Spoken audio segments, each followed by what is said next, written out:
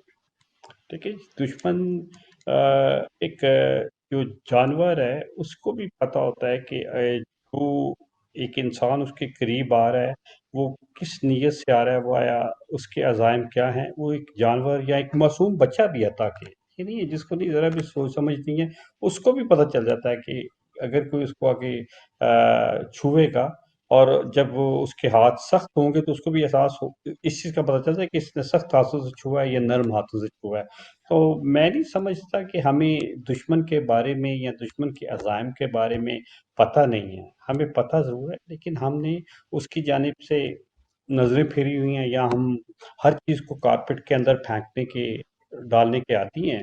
تو اس لیے ہم اس چیز کو اگنور کر رہے ہیں. اور جیسا کہ حسنین بھائی نے بڑا اچھے الفاظ میں کہا کہ اس کے جو اس چیز کا تعلق اس بات سے نہیں ہے کہ مسلمان ہے یا کافر ہے.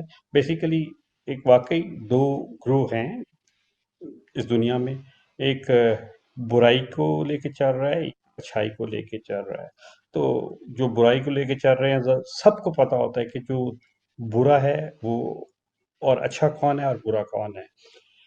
تو ہم یہ ضرور کہیں گے کہ ہمیں پہلے سب سے پہلے اپنے اندر یہ چیز پیدا کرنی چاہیے، نہ ہمیں سنی نہ شیعہ.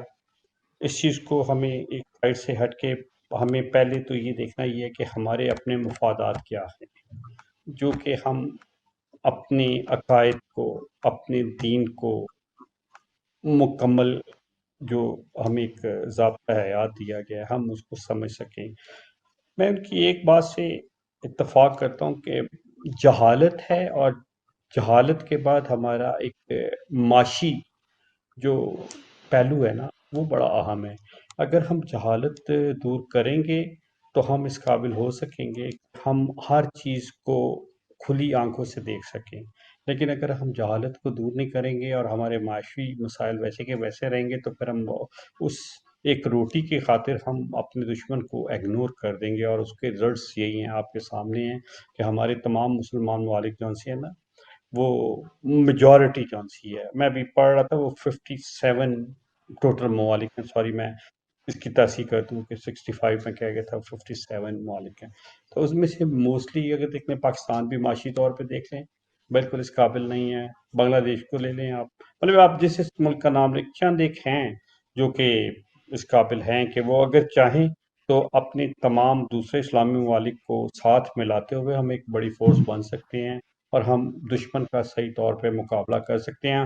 اور جو یہ نیو ورلڈ آرڈر کا کہہ رہے ہیں، ہم اس نیو ورلڈ آرڈر کو واقعی یعنی انقلاب جو انقلاب اسلامی جو آیا تھا، ہم اس کے اوپر اس کو فالو کرتے ہوئے ہم ایک نیو ورلڈ آرڈر پر دے سکتے ہیں، دنیا کو ایک میسج ضرور دے سکتے ہیں. اگر ہم امپلیمنٹ نہیں کر سکتے لیکن ہم اس کو ایک میسج ضرور دے سکتے ہیں.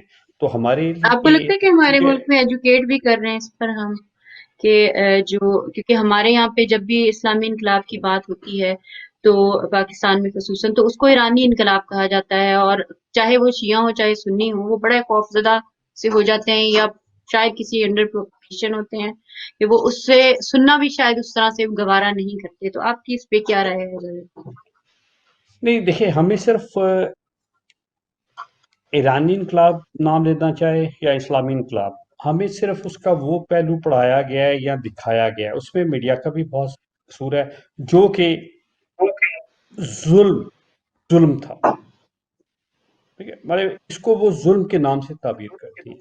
ٹھیک ہے، تو ہم اس چیز سے خوف زدہ ہیں کہ اگر وہی اصول یا انقلاب پاکستان کے اندر نافذ کر دیے جائے یا اسلام پاکستان میں آئے تو شاید ہم اپنے گھروں تک محدود ہو جائیں گے. عورتیں جو سی ہیں ان کو پتہ نہیں برقعے پہننے پڑیں گے یا جو بھی ہے سب کچھ.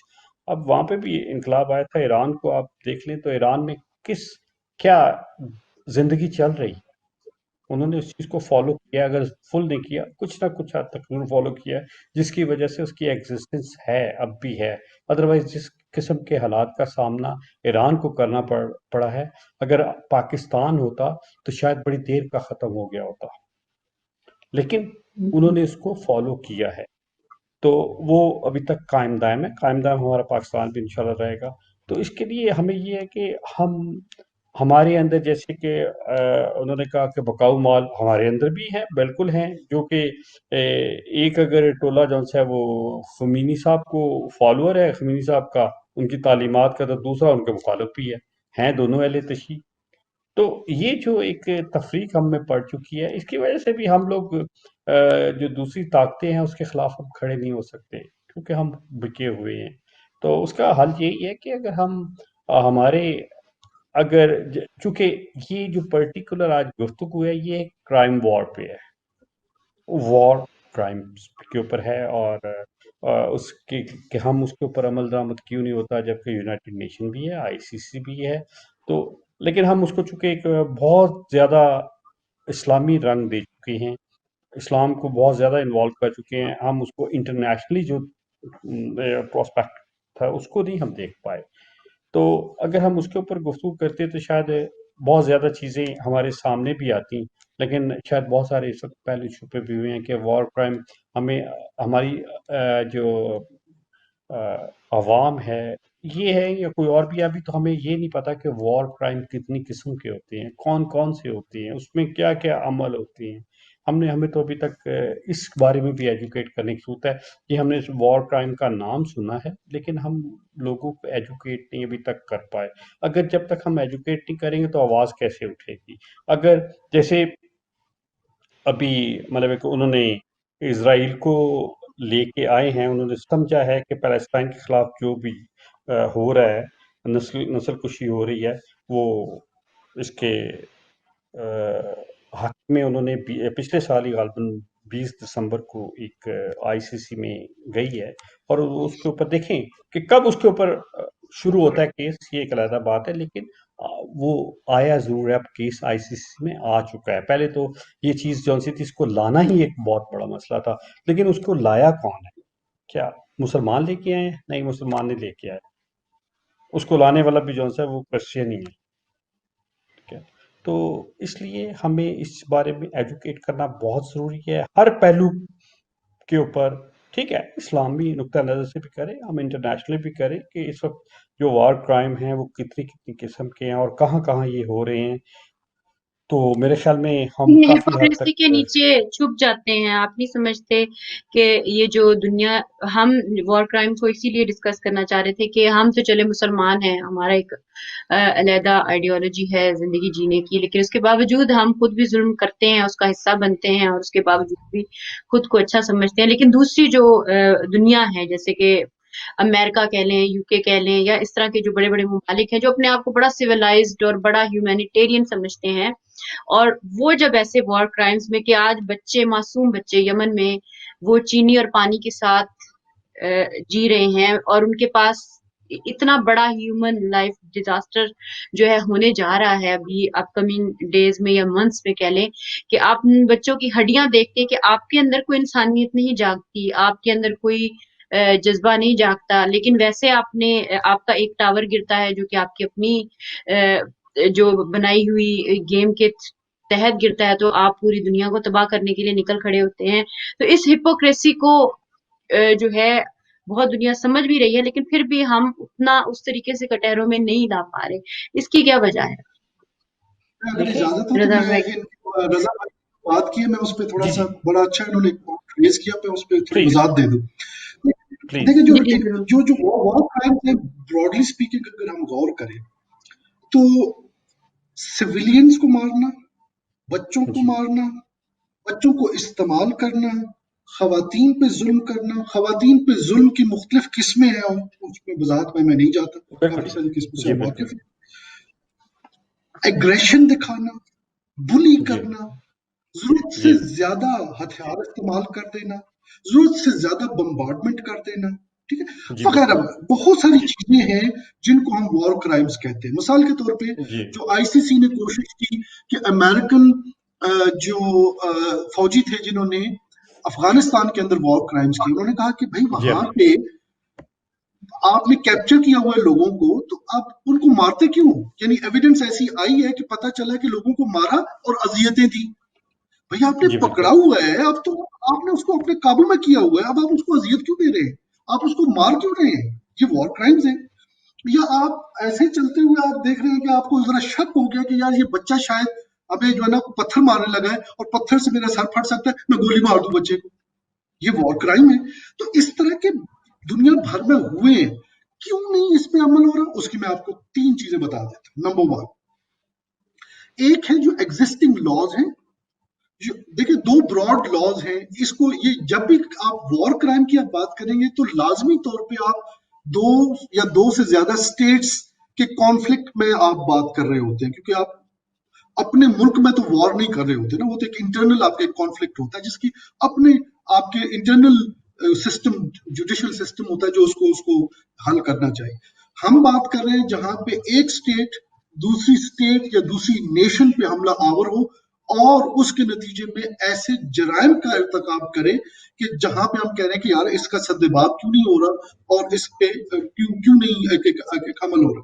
تو وہاں پہ 3 مسائل میں نے دیکھے. نمبر 1 کہ ایک طرف ہے یونائٹڈ نیشنز، اقوام متحدہ، اور دوسری طرف ہے آئی سی سی جو انٹرنیشنل کرمنل کورٹ ہے.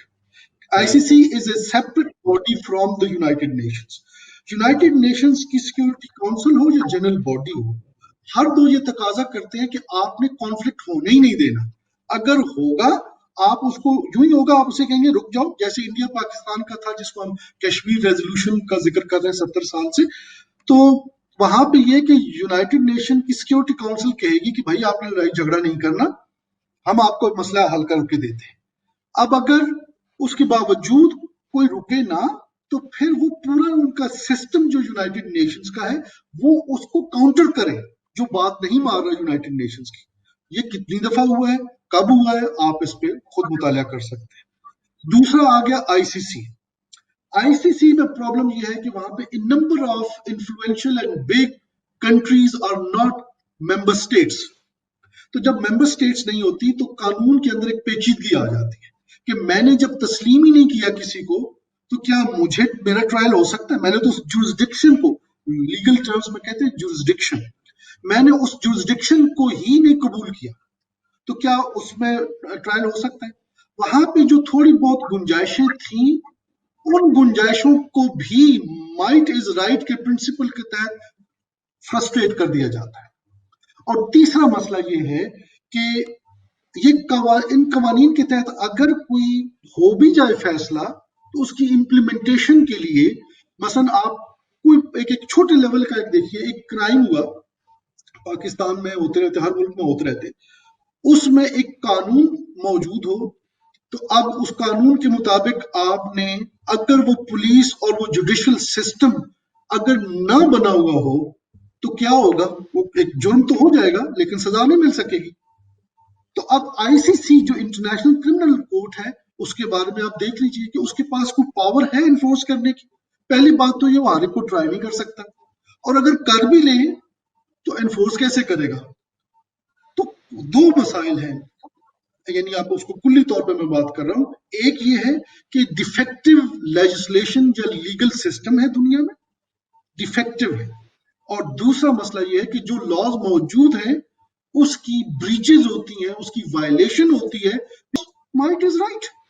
میں نے بتایا کہ آئی سی سی کے پروزیکیوٹر کو سینکشن کیا ہے اینڈ ناٹ، بہت پرانی بات نہیں کر رہا ہوں، ریسنٹلی اسی ٹرمپ ایڈمنسٹریشن نے سینکشن کیا ہے ان کو، آئی سی سی کے جو پروزیکیوٹرز اور سینئر آفیشلز ہیں. تو یہ ہے پرابلم. میں نے کیوں اس کو اتنا اسلامی رنگ دیا؟ کیونکہ میں ہمیشہ، میرا دماغ ایز اے لائر اس طرح سے سوچتا ہے، I can't just talk in, isolation. I always look at the root cause and try to understand کہ یار اس مسئلے کی بنیاد کیا ہے, کہ اگر میں بنیاد تک پہنچ گیا تو پھر شاید میں کچھ سولوشن بھی تلاش کروں. تو ایک مثال بھی دی گئی ہے نا, وہ کہتے ہیں کہ ایک شخص تھا بڑا ہمدرد تھا, وہ گزر رہا تھا مثلا لیٹ سے دریا کے کنارے یا نہر کے کنارے سے, تو اس نے دیکھا کہ جی ایک بکری ہے یا بھیڑ ہے جو ڈوب رہی ہے, تو اس کو بڑا ترس آیا, تو وہ گیا, اپنے کام سے جا رہا تھا لیکن اس نے اپنے کپڑے بھی گیلے کیے, اس کو بچا لیا. تھوڑا سا اور آگے گیا, پھر اس نے دیکھا ایک اور اس طرح جانور ہے, تیسرا ہے, ایک اور بندہ اس کو دیکھ رہا تھا, اس نے کہا بھائی یہ چیک کر, یہ پانی میں گرا کون رہا ہے ان بھیڑوں بکریوں کو. اس کو جا کے دو لگا جو ظلم کر رہا ہے, ایجاد کر رہا ہے, تو یہ مسئلہ حل ہو جائے گا, ورنہ پورا دن تو بکریوں کو نکالتا رہے گا اس پانی میں سے. تو گزارش یہ ہے کہ جب ہم وار کرائمز کی بات کرتے ہیں تو میں آپ کو بتا رہا ہوں کہ ڈیفیکٹو سسٹم ہے. اب ایک ڈیفیکٹو سسٹم سے آپ کیا نکالیں گے, اور جو ڈیفیکٹو سسٹم کی امپلیمنٹیشن کو کھلا لوگ وائلیٹ کر رہے ہوں ڈنکے کی چوٹ پہ, what do you do? What do you do? The only thing that you can do is you understand the problem and then you try to challenge the status quo. آپ کہتے ہیں یار this system is not acceptable. I have to bring about a new system which is based on just principles. اور اسی principal اور اسی system کا نام مہدویت ہے, جس کا آغاز 1979 میں ہو چکا. لیکن یہاں پہ میرا ایک پہلو, یہاں پہ ایک پوائنٹ میں ضرور یہاں پہ ریز کروں گا کہ آپ کہہ رہے ہیں کہ جی کہ وہ ٹھیک ہے, آئی سی سی کے پاس کوئی فورس نہیں ہے جو کہ اپنا فیصلہ جو ہے وہ امپلیمنٹ کروا سکے, ایگزیکیوٹ کروا سکے, دیٹس فائن. لیکن اس کا حل اگر ہم اس کو اسلامی ہی طریقے سے لے کے اگر آپ آتے ہیں تو میں اسلام کے اندر میں یہ بھی کہوں گا, میں اسلام وہ والا اسلام نہیں جو پیچھے ماضی میں اوور آل بھی نہیں, اس وقت میں صرف اس کو کر رہا ہوں جو ہم اس وقت اسلامی کنٹریز ہیں, میں صرف اس حد تک محدود رہوں گا کیونکہ میں زیادہ شاید مثالیں نہیں دے پاؤں گا آپ کو, جس طرح ماشاءاللہ آپ کا وسیع علم ہے, میں اس کو اپریشیٹ کرتا ہوں, میں ویسے مثال نہیں دے پاؤں گا. تو میں یہ ضرور کہوں گا کہ ہم نے کتنے کیسے لائر پیدا کیے ہیں یا یورسٹ پیدا کیے ہیں جن کو انٹرنیشنل لا کے اوپر کمانڈ ہو, یا جنہوں نے کبھی اس چیز کو سوچا ہو کہ ہم ساری جیسے ہیومن رائٹس کو ہمارے یہاں پہ پاکستان کو اگر لے لیں یا کسی اور ملک کو بھی لیں, کتنے لوگ ہیں جو ہیومن رائٹس کے اوپر کام کرنا چاہتے ہیں, کتنے لوگ ہیں جو انٹرنیشنل لا کی طرف جاتے ہیں. اگر انٹرنیشنل لا کی طرف جاتے ہیں تو وہ صرف اس لیے جاتے ہیں کہ وہ اگر دو فارمز ہیں, ایک انگلینڈ کی ایک پاکستان کی, تو کوئی ایشو ایسا ہو جاتا تو وہ کیس لڑنے کے لیے, کیونکہ فیس ایک ملنی ہوتی ہے. کتنے لوگوں نے آج تک اس چیز کو سوچا ہے کہ ہم اس نقطۂ نظر سے تعلیم حاصل کریں یا فردر اپنی اس ایک پرٹیکولر فیلڈ کے اندر اسپیشلائزیشن کریں اور آگے بڑھیں کہ ہم نے آئی سی سی میں بھی جا کر پیش ہونا ہے, ہم نے آئی سی انٹرنیشنل کورٹ آف جسٹس میں بھی جانا ہے.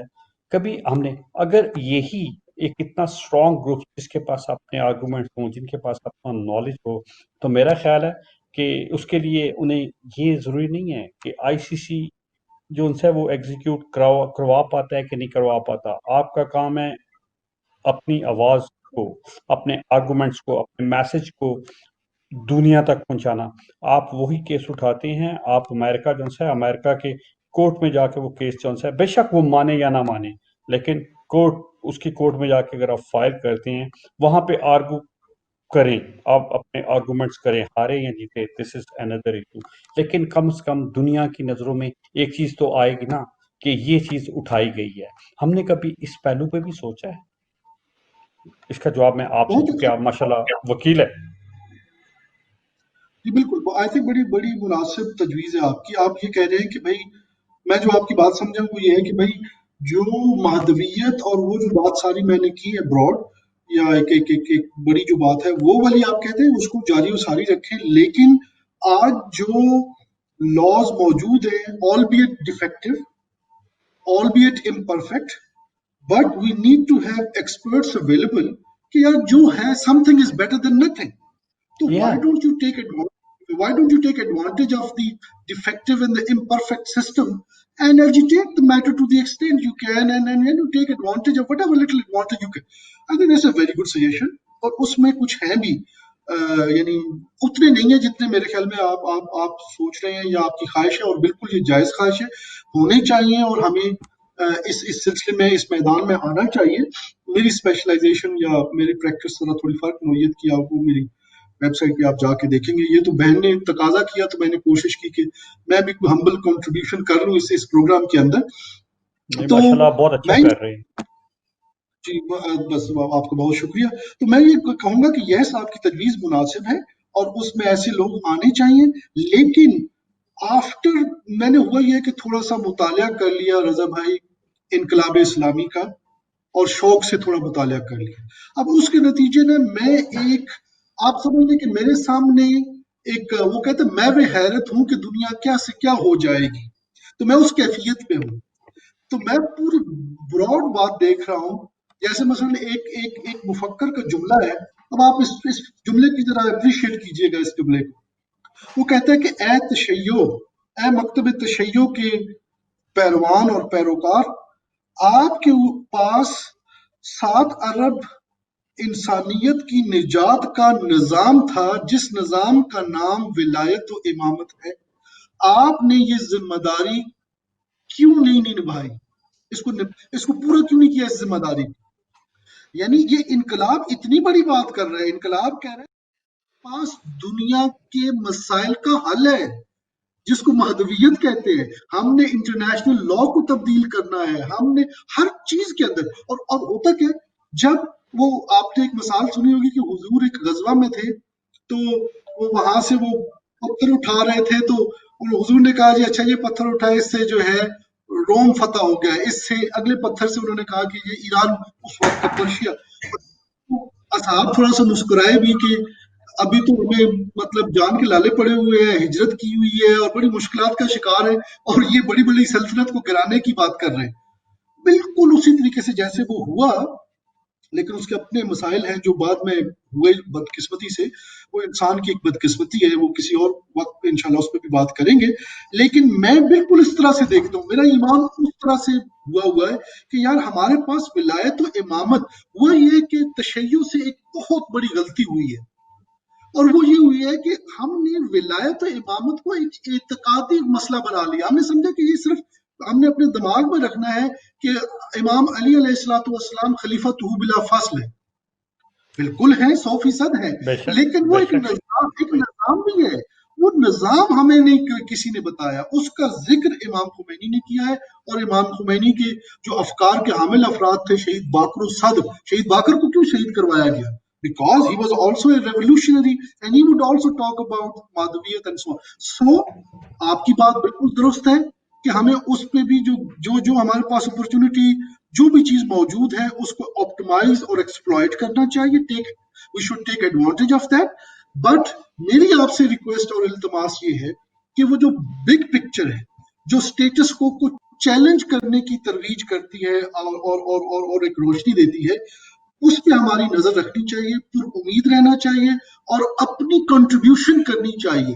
خود ایمان میں لے کے آؤں، اس کی تبلیغ کروں، ہوگا ممکن ہے ایک بندہ تبلیغ سے متاثر ہو جائے، لیکن 1 1 2 11 and so on and so forth. Ultimately اللہ سبحانہ و تعالیٰ نے قرآن میں ایک وعدہ کیا ہوا ہے، اور وہ وعدہ فار آل جنریشنز ہے، وہ یہ ہے کہ اقلیت نے اکثریت پہ غلبہ پانا ہے۔ اور ایک خود سے ایک سوشل سائنس کا ایک پرنسپل ہے کہ دنیا بھر میں only a tiny percentage of the total population who understands an ideology, believes in it, and starts taking action pursuant to such belief overcomes the majority.